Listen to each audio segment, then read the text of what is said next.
एक बार हजरत ख्वाजा मोइनुद्दीन चिश्ती रहमतुल्लाह अलैहि इस्लाम का पैगाम फैलाने की नीयत से अपने कुछ मुरीदों के साथ अजमेर शरीफ के एक स्थान पर तशरीफ लाए, जिस मुकाम पर हजरत ख्वाजा मोइनुद्दीन चिश्ती रहमतुल्लाह अलैहि ने क़याम किया, वहां के करीब ही एक बड़ा तालाब था, जिसे स्थानीय हिंदू लोग अनासागर कहते थे।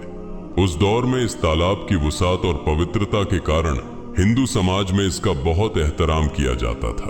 उनका यह अकीदा था कि जो शख्स दिन भर गुनाह करने के बाद इस तालाब में गौस्ल करता है, उसके तमाम गुनाह धुल जाते हैं। इसी वजह से वे इस तालाब को हमेशा दियों से सजाए रखते थे।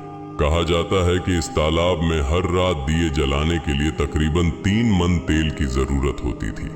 तालाब की पवित्रता के कारण वहां सभी हिंदुओं को दाखिल होने की इजाजत नहीं थी। सिर्फ आला तबके के ब्राह्मण ही वहां गौस्ल कर सकते थे और तालाब के पानी को छू सकते थे। उनका यह मानना था कि अगर ब्राह्मणों के अलावा कोई और तालाब के पानी को छू ले तो पानी नापाक हो जाएगा। हजरत ख्वाजा मोइनुद्दीन चिश्ती रहमतुल्लाह अलैहि और उनके मुरीद लंबे सफर से थके हुए थे। कुछ देर आराम फरमाने के बाद जब नमाज का वक्त हुआ तो ख्वाजा मोइनुद्दीन चिश्ती रहमतुल्लाह अलैहि ने हजरत बख्तियार काकी रहमतुल्लाह अलैहि को अजान देने का हुक्म दिया। हुक्म पाकर हजरत बख्तियार काकी रहमतुल्लाह अलैहि ने अजान देना शुरू किया। उस वक्त हिंदुस्तान में तौहीद का पैगाम और अजान के अल्फाज किसी ने नहीं सुने थे।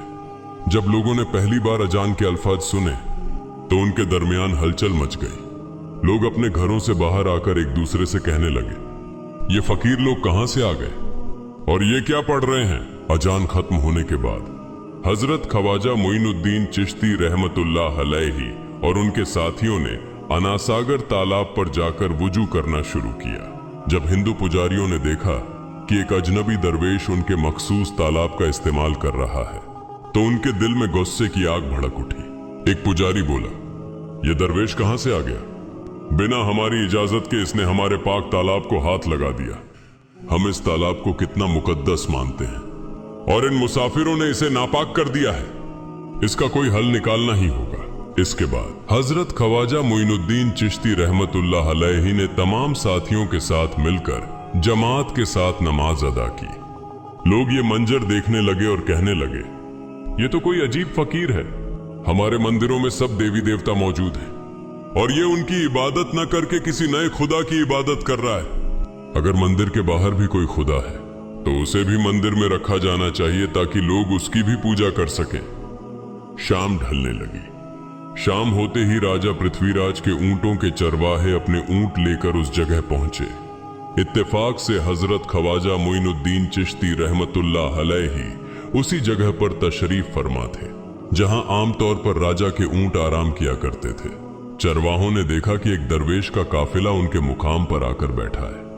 उन्होंने हजरत ख्वाजा मोइनुद्दीन चिश्ती रहमतुल्लाह अलैहि और उनके साथियों से कहा, अरे फकीर बाबा, आप कहां से तशरीफ लाए हैं और यहां आकर बैठ गए?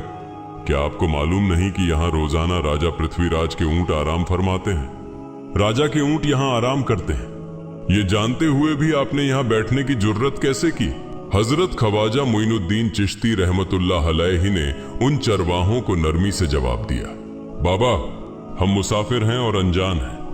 हमें मालूम नहीं था कि इस मुकाम पर राजा के ऊंट आराम करते हैं। चूंकि हम पहले ही यहाँ रात गुजारने का इरादा कर चुके हैं, तुम अपने ऊंटों को आज किसी और जगह आराम देने ले जाओ। आसपास बहुत सी जगहें हैं। हजरत ख्वाजा मोइनुद्दीन चिश्ती रहमतुल्लाह अलैहि का जवाब सुनकर पृथ्वीराज के चरवाहे बोले, फकीर की हिम्मत तो देखो, कहता है कि राजा के ऊंटों को कहीं और ले जाएं और खुद यहां बैठे रहेंगे। फकीर बाबा, ये तो हरगिज मुमकिन नहीं है। राजा के ऊंट अपने ही मुकाम पर बैठेंगे। यह कहकर चरवाहों ने हजरत ख्वाजा मोइनुद्दीन चिश्ती रहमतुल्लाह अलैहि और उनके साथियों को वहां से उठाने के लिए दुर्व्यवहार करना शुरू कर दिया। हजरत ख्वाजा मोइनुद्दीन चिश्ती रहमतुल्लाह अलैहि बहुत ही सरल स्वभाव के थे। जब उन्होंने देखा कि चरवाहे दुर्व्यवहार कर रहे हैं तो उन्होंने बख्तियार काकी रहमतुल्लाह अलैहि से कहा, बख्तियार, हम यहाँ बैठकर क्या करेंगे?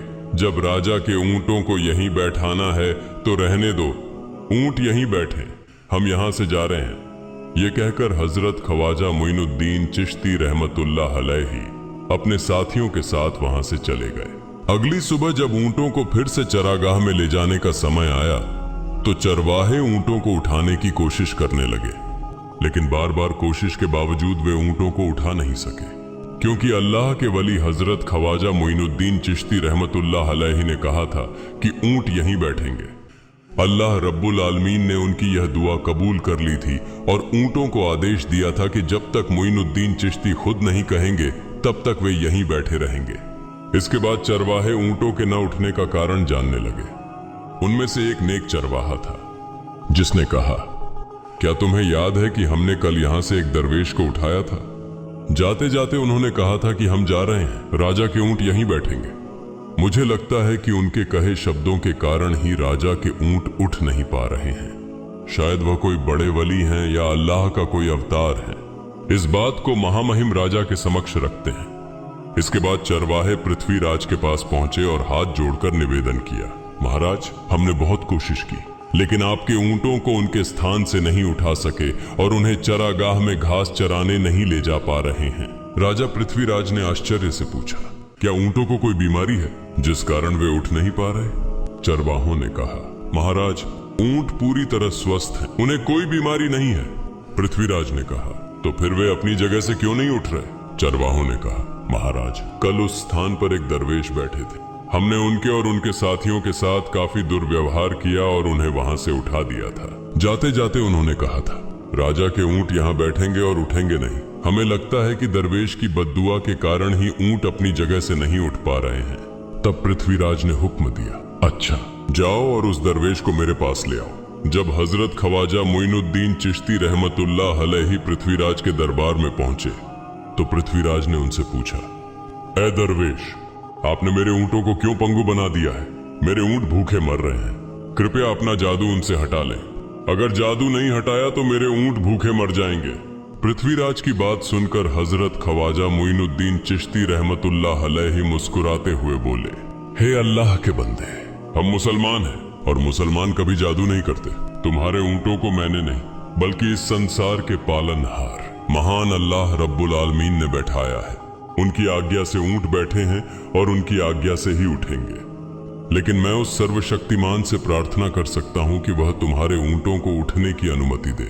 इसके बाद हजरत ख्वाजा मोइनुद्दीन चिश्ती रहमतुल्लाह अलैहि ने अल्लाह से दुआ की, हे अल्लाह, इन ऊंटों को उनकी जगह से उठने की तौफीक दें। हजरत ख्वाजा मोइनुद्दीन चिश्ती रहमतुल्लाह अलैहि की दुआ करते ही चरवाहों ने देखा कि ऊंट अपनी जगह से उठकर चरागाह की ओर बढ़ने लगे। यह दृश्य देखकर चरवाहे चकित रह गए और हजरत ख्वाजा मोइनुद्दीन चिश्ती रहमतुल्लाह अलैहि की करामत की खबर पूरे अजमेर में फैल गई। जैसे जैसे हिंदुओं के बीच हजरत ख्वाजा मोइनुद्दीन चिश्ती रहमतुल्लाह अलैहि की करामत की बातें फैलने लगी और इस्लाम की महानता उनके सामने प्रकट होने लगी, मंदिर के पुजारी भयभीत हो गए। वे सोचने लगे, अगर यही चलता रहा तो सभी हिंदू मुसलमान बन जाएंगे। तब वे पृथ्वीराज के पास पहुंचे और निवेदन किया, महाराज, ये दरवेश हमारे राज्य में अशांति फैला रहे हैं। यदि आपने अभी इनका कोई उचित समाधान नहीं निकाला तो ये दरवेश सभी हिंदुओं को मुसलमान बना देंगे और तब हमारे देवताओं की पूजा करने वाला कोई नहीं बचेगा। आप इन्हें यहाँ से भगा दें, नहीं तो ये हमें यहाँ से बाहर निकाल देंगे। महाराज, हम आपको एक और भयावह बात बताना चाहते हैं। ये दरवेश कहते हैं कि जिन मूर्तियों की हम पूजा करते हैं वे पूजनीय नहीं है। उनका कहना है कि ये केवल निर्जीव पत्थर है जिनमें कोई शक्ति नहीं है। ये साधारण लोगों को इस तरह की बातें बताकर भ्रमित करना चाहते हैं। सबसे आपत्तिजनक बात यह है कि ये दरवेश हर दिन 5 बार हमारे पवित्र तालाब में हाथ लगाकर उसे अपवित्र कर रहे हैं। पुरोहितों की बात सुनकर पृथ्वीराज ने हजरत ख्वाजा मोइनुद्दीन चिश्ती रहमतुल्लाह अलैहि को बुलाया। जब हजरत ख्वाजा मोइनुद्दीन चिश्ती रहमतुल्लाह अलैहि उनके दरबार में पहुंचे तो पृथ्वीराज ने कहा, ऐ दरवेश, हम देख रहे हैं कि आप गोमाता का मांस खाते हैं और हमारे देवताओं का अपमान करते हैं। हमारे धर्म के बारे में तरह तरह की उल्टी सीधी बातें कर रहे हैं। हम यह सहन नहीं कर सकते। हम यह भी देख रहे हैं कि आप हमारे पवित्र तालाब को अपने अपवित्र हाथों से खराब कर रहे हैं। आप तुरंत हमारे देश से चले जाएं। हजरत ख्वाजा मोइनुद्दीन चिश्ती रहमतुल्लाह अलैहि ने कहा, बाबा, हम लोग तो केवल वुजू करते हैं, नहाते नहीं। अगर पूरी देह के स्पर्श से आपके तालाब का पानी खराब नहीं होता है तो केवल हमारे हाथ और चेहरे के पानी से तालाब अपवित्र कैसे हो सकता है। यह सुनकर पृथ्वीराज ने कहा, वे सभी लोग हमारे धर्म के हैं, जबकि तुम लोग कहीं और से आ गए हो। तुम हमारे धर्म के नहीं हो, इसलिए तुम्हारे हाथ लगाने से हमारा तालाब अपवित्र हो जाता है। तब हजरत ख्वाजा मोइनुद्दीन चिश्ती रहमतुल्लाह अलैहि ने कहा, अच्छा बाबा, हम अब आपके तालाब के पानी को हाथ नहीं लगाएंगे, लेकिन हमें पानी की जरूरत है, तो हम चाहते हैं कि केवल एक बर्तन में पानी ले लें। पृथ्वीराज ने कहा, ठीक है, तुम पानी ले सकते हो, लेकिन तुम्हारा बर्तन तालाब में लगे, तुम्हारे हाथ नहीं। अगर तुम्हारे हाथ स्पर्श करें तो हम इसके खिलाफ सख्त कार्रवाई करेंगे।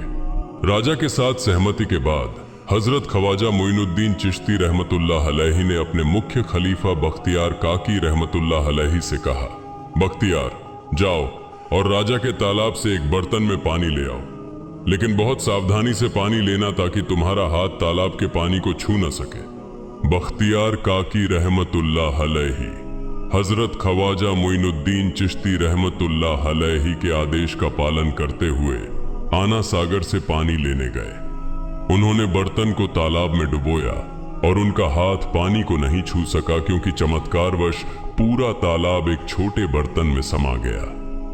आना सागर पूरी तरह से सूख गया और उसकी तली में केवल सूखी रेत दिखाई देने लगी। जब पुरोहितों ने देखा कि उनके पवित्र तालाब में एक भी बूंद पानी नहीं बची है और वह मरुस्थल की तरह सूख गया है, तो वे घबराते हुए राजा पृथ्वीराज के पास गए और बोले, महाराज, यह तो भारी संकट हो गया है। पृथ्वीराज ने पूछा, क्या हुआ? पुरोहितों ने कहा, उस दरवेश ने हमारे पूरे तालाब का पानी ले लिया है। अब हमारे पवित्र तालाब में एक बूंद भी पानी नहीं है। अगर इस तालाब में पानी नहीं होगा तो हम अपने पापों का प्रायश्चित कैसे करेंगे? दूर दूर से हजारों हिंदू लोग इस तालाब में स्नान करने आते हैं ताकि वे अपने पाप धो सकें। अगर पानी नहीं रहेगा तो वे यहाँ आना बंद कर देंगे, जिससे हमारा बड़ा नुकसान होगा और अजमेर की मान मर्यादा मिट्टी में मिल जाएगी। पृथ्वीराज गहरे विचार में पड़ गए। वे हजरत ख्वाजा मोइनुद्दीन चिश्ती रहमतुल्लाह अलैहि के खिलाफ कोई कठोर कदम उठाने से झिझक रहे थे, क्योंकि उन्हें आशंका थी कि अगर उन्होंने दरवेश के खिलाफ सैनिक भेजे और दरवेश ने सैनिकों पर भी जादू कर दिया तो उनकी परेशानी और बढ़ जाएगी। इसलिए उन्होंने कहा, तुम लोग जाओ और उस दरवेश को मेरे पास बुला कर लाओ, मैं देखता हूं कि वह क्या चाहता है।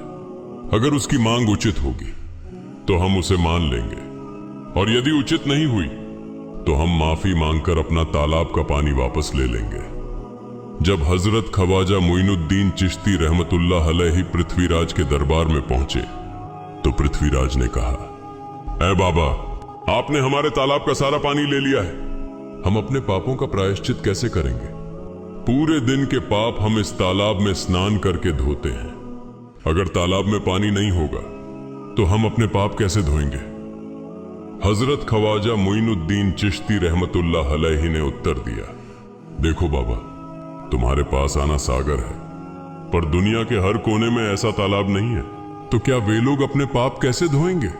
पापों को धोने की ताकत इस तालाब के पानी में नहीं है। पापों को माफ करने वाला केवल अल्लाह है, जिसने आकाश, धरती और पूरी सृष्टि बनाई है। उसकी इजाजत के बिना एक पत्ता भी नहीं हिलता। इसलिए मैं तुम्हें इस भ्रम को छोड़कर सही राह पर आने की दावत देता हूं। वहां मौजूद हजारों हिंदू हजरत ख्वाजा मोइनुद्दीन चिश्ती रहमतुल्लाह अलैहि की बातें मंत्रमुग्ध होकर सुन रहे थे। इसके बाद उन्होंने कहा, जाओ बख्तियार, जिस बर्तन में तुमने तालाब का पानी लिया था उसे वापस तालाब में डालाओ। बख्तियार काकी रहमतुल्लाह अलैहि हजरत ख्वाजा मोइनुद्दीन चिश्ती रहमतुल्लाह अलैहि के हुक्म से आना सागर में बर्तन का पानी डालने गए। जैसे ही बर्तन का पानी तालाब में डाला, आना सागर फिर से पानी से लबालब भर गया। इस चमत्कार को देखकर वहां मौजूद कई हिंदुओं ने कलमा पढ़कर इस्लाम कबूल कर लिया। यह देखकर हिंदू पुरोहितों और पंडितों की चिंता बढ़ गई। वे पृथ्वीराज के पास गए और बोले, महाराज, यदि अब कोई उपाय नहीं किया गया तो सारे हिंदू मुसलमान हो जाएंगे। पृथ्वीराज ने कहा, मुझे सलाह दो, इस दरवेश का मुकाबला कैसे किया जा सकता है? पुरोहितों ने कहा, यह दरवेश एक बड़ा जादूगर है, इसलिए इसका मुकाबला भी जादू से करना होगा। हमारे बीच एक बड़े पुरोहित और जादूगर रामदेव हैं, उन्हें इसके मुकाबले में भेजें। अगर वह जादू से इसे हरा सके तो हम अपने हिंदू धर्म का गौरव फिर से प्राप्त कर सकेंगे।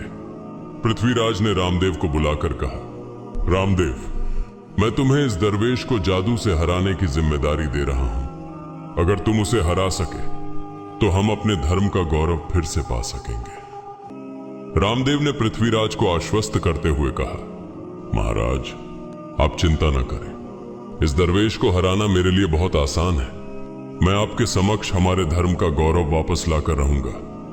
इसके बाद रामदेव अपने साथियों के साथ हजरत ख्वाजा मोइनुद्दीन चिश्ती रहमतुल्लाह अलैहि के सामने मुकाबले के लिए पहुंचा। उसने कहा, मोइनुद्दीन, अगर तुम में ताकत है तो मुझसे जादू का मुकाबला करो। मैंने तुम जैसे बहुत से जादूगरों को हराया है, तुम्हें हराना तो मेरे लिए साधारण बात है। हजरत ख्वाजा मोइनुद्दीन चिश्ती रहमतुल्लाह अलैहि ने उसकी बातों का कोई जवाब नहीं दिया। रामदेव ने देखा कि हजरत ख्वाजा मोइनुद्दीन चुप हैं, तो उसने गाली गलौज करना शुरू कर दिया। जब रामदेव अपनी हदें पार कर गया तो हजरत ख्वाजा मोइनुद्दीन ने उसकी आंखों में देखते हुए कहा, रामदेव, तू चिल्ला रहा है, लेकिन मैं तेरे माथे पर ईमान की रोशनी देख रहा हूं। हजरत ख्वाजा मोइनुद्दीन चिश्ती रहमतुल्लाह अलैहि की यह बात सुनते ही रामदेव कांपने लगा और उसी क्षण अल्लाह रब्बुल आलमीन ने उसके दिल में ईमान की रोशनी डाल दी। रामदेव हजरत ख्वाजा मोइनुद्दीन चिश्ती के चरणों में गिर पड़ा और बोला, हे अल्लाह के वली, मैंने आपके साथ बहुत बेअदबी की है, मुझे माफ करें और मुझे कलमा पढ़ाकर इस्लाम की राह दिखाएं। हजरत ख्वाजा मोइनुद्दीन चिश्ती रहमतुल्लाह अलैहि ने रामदेव को कलमा पढ़ाया और उनका नाम रखा मोहम्मद सादिक। इतिहास बताता है कि बाद में रामदेव मोहम्मद सादिक के रूप में एक बड़े अल्लाह के वली बन गए। प्रिय पाठकों, सोचें, जो रामदेव हजरत ख्वाजा मोइनुद्दीन चिश्ती को पराजित करने आए थे, वही अब उनके हाथ में हाथ देकर इस्लाम की शांति की छांव में आ गए। यह अल्लाह रब्बुल आलमीन का चमत्कार और शक्ति है, जो जिसे चाहे हिदायत दे सकता है। आमीन।